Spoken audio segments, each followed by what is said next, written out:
Mortgages in their early days had some negative pub, so studied it up very well, and then I got involved with some training and education through the American College. I actually got to meet Pfau and some of the experts behind the scene that really brought these to light as being a strategic use. It's a great way to have another line or stream of income for someone that maybe is going to be short. We're on the other end of that spectrum, always have been around building multiple buckets of incomes. So the HECM became more or less an underlaying cushion of safety and security for what we don't know what the future is going to be, right? We do have long-term care, but do we ever have enough? We don't know. Also, the importance of what happens when we have a down market and we're taking income out of our down market assets.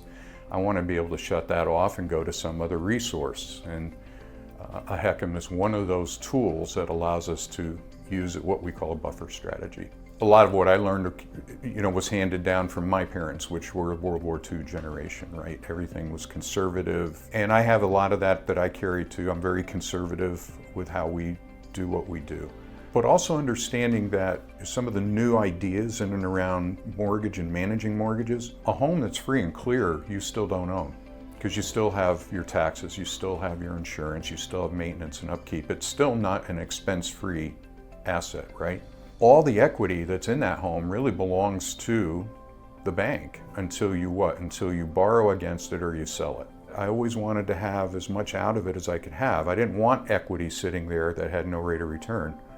But if I could convert that into cash or I can convert that into something else with always the ability to pay it back anytime, then that was a better use of the asset.